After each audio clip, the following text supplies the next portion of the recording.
ownership position, and I see it bringing great stability to that part of the Middle East and maybe the entire Middle East. Everybody I've spoken to loves the idea of the United States owning that piece of land. Donald Trump just dropped a huge bombshell announcement that left Starmer and the Labour Party terrified. They must be allowed home. They must be allowed to rebuild, and we should be with them in that rebuild on the way to a two-state solution.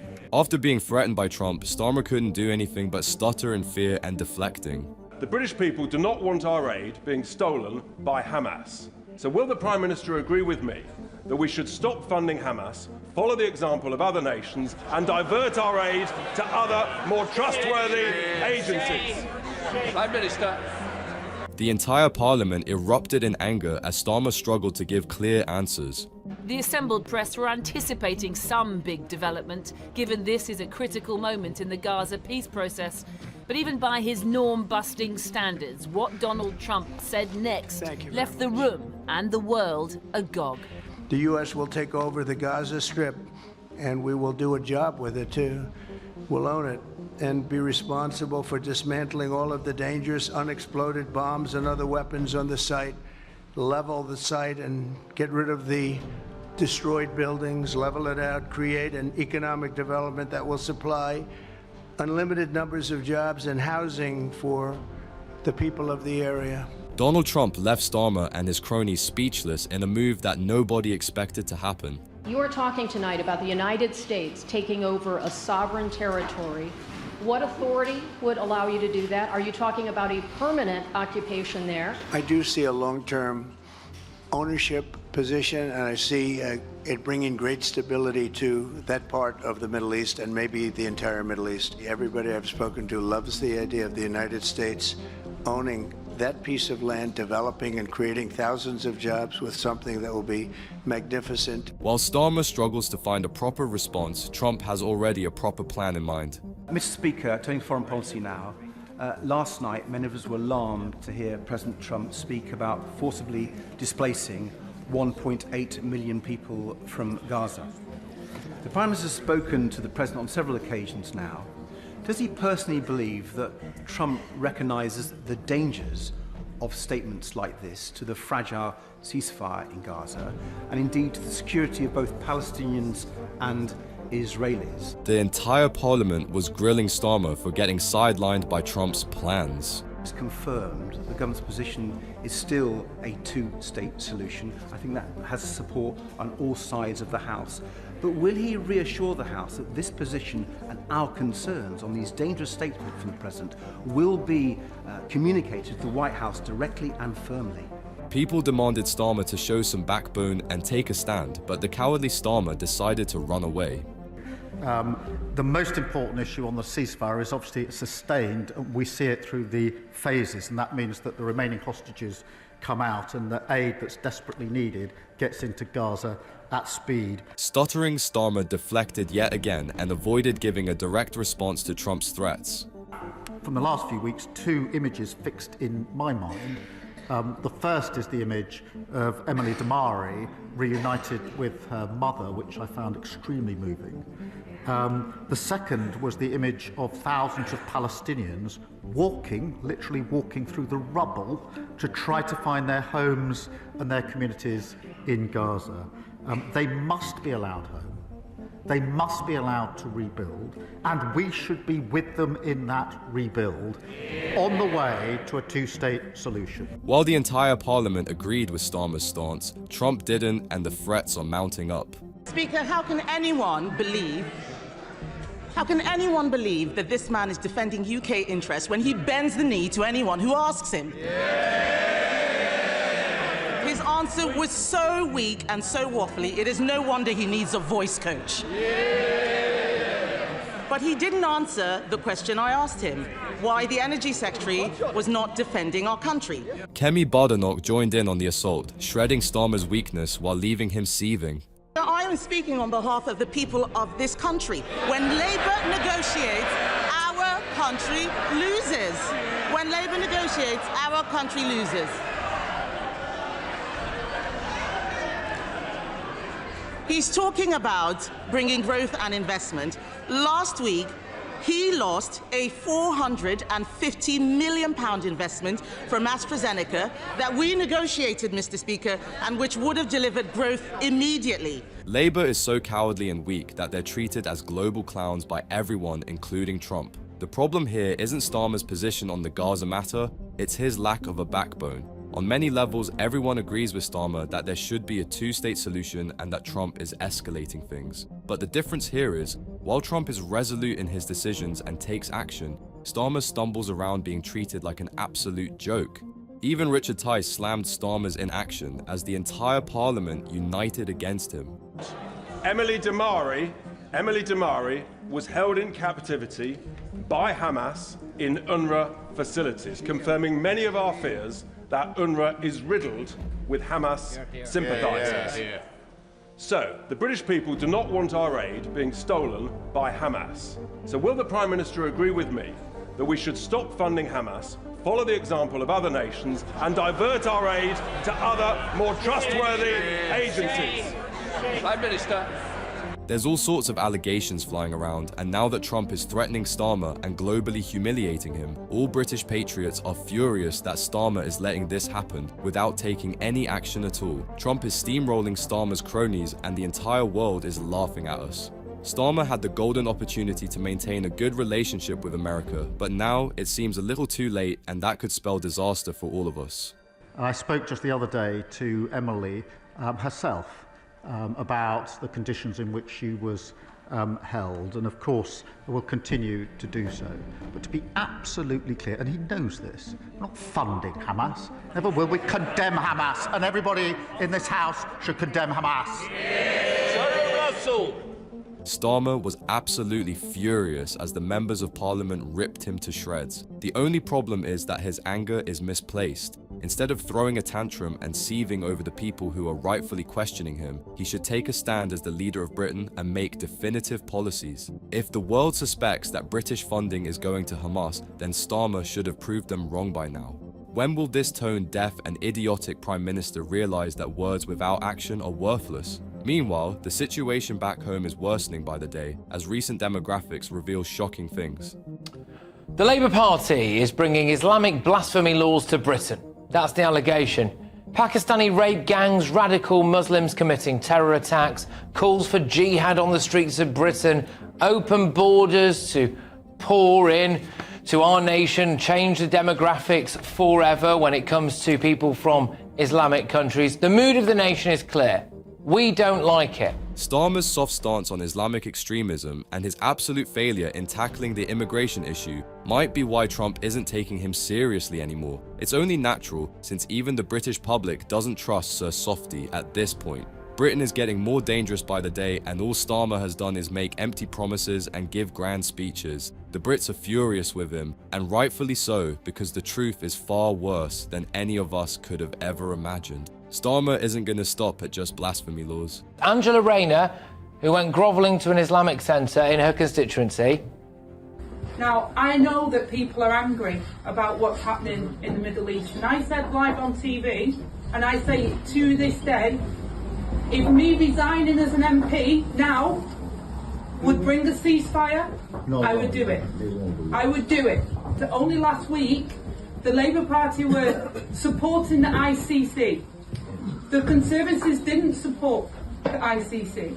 It's quite a sight, isn't it? Watching the loose-mouthed Angela Rayner, who is known for her disgusting and disgraceful statements, playing nice to the Muslim communities just to pander to them. It just shows how desperate Labour has gotten and how they're willing to sacrifice our security and interests in pursuit of keeping their power. Of course, nobody would have a problem with this if Starmer and his stupid lot put British interests first instead of neglecting us. That's another key difference between Trump and Starmer, and it explains exactly why Trump is gaining huge momentum while Starmer is down in the dumps. Well, she reportedly wants to create a council on Islamophobia, because that's what Britain really needs right now, isn't it? The council includes the most sopping wet Ramona Tory Dominic Grieve, which just shows you what this uni party is all about, doesn't it? And it also apparently includes a guy called Khwari Azim, a Leeds imam who was dismissed as a government advisor by the Tories in 2022 after backing calls for a ban on the film The Lady of Heaven. Labour has completely lost their minds. What on earth are they trying to achieve by introducing useless and potentially dangerous councils while Britain is struggling and our Prime Minister, shambolic Starmer, is being made to look like a total fool by Trump on the global stage? Considering Labour's horrible judgment, we cannot trust the people they appoint either, since Starmer has proven in the past just how incompetent and lunatic his choice is. Starmer's busy bending the knee, and this will only end up restricting our freedoms even more. Completely normal stuff there. Well, we should have known that Labour would bow down to them. Check out this Labour MP asking Keir Starmer to introduce blasphemy laws and the Prime Minister not denying it. Last year, the United Nations Human Rights Council adopted a resolution condemning the desecration of religious texts, including the Quran, despite opposition from the previous government. Acts of such mindless desecration only serve to fuel division and hatred within our society. It turns out that Starmer is only tone deaf when it suits him. When the British public demands change and criticises his idiotic policies, Starmer either deflects or runs away like a coward. However, when his own cronies come up with something that aligns with Starmer's sinister agenda of socialism, he happily agrees with them and bends the knee. When was the last time we saw one of our suggestions being implemented by Starmer? That's right, never. Anyway, they wanted the Islamophobia definition to be Islamophobia is rooted in racism and is a type of racism that targets expressions of Muslimness or perceived Muslimness. Now, that's very broad. It's too broad. It makes it impossible to criticise a religion. We are not a Muslim country.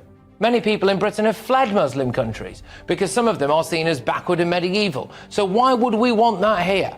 Ironically, that definition would actually stop former Muslims from criticising their own faith. One of the fundamental British and Western values is freedom of speech. Our entire culture and identity is shaped by it, and yet Starmer's en route to completely destroy it. Makes you wonder, who is Starmer really serving, because it's definitely not Britain or its people. Now, it has become impossible to even criticise Islam, no matter how valid it is. Ask yourself, why do Muslims get this special privilege while every other religion in the world doesn't? I do think Labour is pandering for votes. It's got to try and keep those votes into the next election, particularly now when their approval ratings are through the floor. They're losing to a party that's formed just a few years ago. What's super concerning to me is when you actually read the detail of this, Dominic Grieve, who's a famous Tory wet, he set out the definition of Islamophobia that Labour adopted. He's going to potentially chair this council. Other than the obvious bias Labour has towards minorities, thanks to their hidden agenda, it's the fact that Labour is incredibly desperate. They know that they have messed up so terribly that the British public isn't going to forgive them. So, now they're in crisis mode and doing as much damage control as they can. They're aiming to get support from these minorities, and that's why Starmer's pandering to them. However, that just ends up making him look even weaker than he already is. While Starmer is bending the knee to everyone, the situation in Britain is getting critical. Good evening. Great Britain is officially full. Today, new population growth predictions landed, and it will be game over for the UK if it's allowed to happen. We now have a higher population than France. France is more than double the size of us. The UK population is set to rise by just under 5 million people in the next 10 years, slightly less than 10 years actually. There will be 72.5 million people crammed into our little island by mid-2032. We don't have any more space or capacity to keep tolerating Starmer's ridiculous policies anymore. The UK is at a breaking point with population growth skyrocketing, and most of it is coming from illegal immigration rates. Just try and imagine the huge strain this will put on our institutions and the devastating consequences of it all. The quality of life in the UK is about to get much worse than it already is, and Labour's headed on a crash course. To be zero, so it's all immigrants. And that number will actually be higher. Mark my words, it will be higher, because every year we're told a figure for net migration, and then every year they revise it upwards. We had net migration of 1 million people last year alone, didn't we? Labour have said that they want to build a load of houses. We want homes on these sites within the first term of a Labour government. But these new large settlements must be built in the right place in partnership with local people. The bad news doesn't just end there. Things are expected to get much worse in reality, as Starmer has proven to be completely incompetent and useless when it comes to solving the immigration crisis. If anything, he's making the situation worse by allowing easy access to these immigrants and removing all deterrents. The illegal immigrants are now more likely to come since Starmer is handing them a bunch of benefits at our expense. 1.5 million homes in 5 years. Let's say they double that to 3 million. That is still 2 million short of the number of people set to enter Britain in that time period. Let that sink in. So mass immigration will make us homeless or living in squalor. And you won't get social housing. Oh no, in parts of the UK, about 61% of social housing is occupied by non-Brits. Then we've got the NHS. There are currently 7.5 million people on an NHS waiting list. Angela Rayner talks a lot about building 1 million more houses, but let's face it, we all know that Labour will fall flat on their faces and break this promise as well. They're simply way out of their depth and don't have what it takes to get things done. Even if they succeed, things are looking bleak because 1 million houses are nowhere near enough to house the tons of immigrants they keep importing. It's not just about the logistics of the matter either. There's a bigger problem behind all of this. What about your taxes? Councils are looking at hiking council tax by 25% in some areas, and that's now. Never mind, with 5 million more people here. What about your other taxes? 55% of households in Britain already claim more in benefits than they pay in tax. Shall we have a little look at some of the demographics, shall we? According to the latest census, there is an economic inactivity rate of 48% amongst Arabs, 40.8% amongst Pakistanis. And what countries do we think these millions of migrants will mostly be coming from? That's right, you'll be the one paying for all the new immigrants that come here. It's our taxpayer money that this idiotic government will throw away at them. And then, Rachel Reeves will whine about her imaginary 22 billion black hole and hit us with another tax raid. This is a devastating loop that we're stuck in, and there seems to be no way out. The taxes will keep on rising while Britain slowly becomes a much worse place to live in. And what about culture? Well, the East End's traditional pie and mash shops are closing. Tower Hamlets is now just 22% white British. But it's more than just the pie and mash shops, isn't it? 2/3 of rapes and sexual assaults in London are believed to have been committed by somebody who wasn't born in the UK. Let me put it this way, all right? If you went to Tokyo and you walked around and the majority of people that you saw there were visibly not Japanese, wouldn't you think that was a bit weird? Perhaps the biggest problem that we'll face is the death of our culture. Starmer's making blasphemy laws while the same immigrants erode the very foundations of this country by refusing to integrate. Nobody's against immigration, but everyone has a problem with immigrants who don't integrate into our society, and rightfully so. Starmer and his gang are making Britain a much more dangerous place to live in with their two-tier justice system, and us, the public, will have to bear the consequences of that. We are the Western capital for Sharia courts as well. While we're at it, we've got 85 of them. British culture and British way of life will be a thing of the past. And that's before I've mentioned that hotels full of illegal migrants are popping up in every town and city. They all, of course, get great healthcare, by the way. In fact, in Oxfordshire, asylum seekers get taxpayer-funded driving lessons. At every single opportunity, you, the British public, have voted to bring down immigration. Every single time, you have been lied to. It doesn't just stop at the blasphemy laws. Starmer and his cronies have completely lost their minds and gone full lunatic mode. They're allowing Sharia courts to be built in Britain, and it's way more ridiculous than you think. Not only is it literally a two-tier justice system, with Muslims being allowed to follow their own laws, it's also undermining the British justice system. Is it any wonder that Trump is slamming Starmer left and right? On one hand, we have this insane and delusional government, and on the other hand, there's Trump declaring a war on woke. In the United States, President Donald Trump has banned biological boys and men from women's sports. He's declared war on diversity, equity and inclusion, and he's made the mass deportation of illegal migrants his top priority. Meanwhile, in the UK, Lego is apparently now homophobic, and the NHS is hiring diversity and inclusion officers on six-figure salaries. Trump has declared war on the woke virus, and the people absolutely love him for it. Within weeks of taking power, Trump has set America on the right course by getting rid of all the idiotic liberal nonsense and leaving the lunatics seething in anger. Starmer and the Labour Party hate Trump, and that's exactly why Starmer is being threatened like this. This insecure government, instead of taking lessons from Trump and following what he's doing, are completely ignoring what the public wants. What a mad world we live in. While Trump is waging a war on woke, UK institutions seem more captured than ever. Let's take a look at the States. Donald Trump, he signed a groundbreaking executive order titled Keeping Men Out of Women's Sports, which bans transgender athletes from participating in women's sports categories. The executive order directs federal agencies, including the Department of Justice, to prohibit biological males from competing in female sports categories. Common sense has returned to America thanks to Donald Trump. Now, the very obvious fact that men shouldn't be allowed to compete in women's sports is officially accepted. It's utterly disgraceful that it took this long for that to happen, and that Starmer isn't doing the same thing already. Trump took things a step further, with even more announcements against the woke agenda that Starmer keeps peddling. Under the Trump administration, we will defend the proud tradition of female athletes, and we will not allow men to beat up, injure, and cheat our women and our girls. From now on, women's sports will be only for women.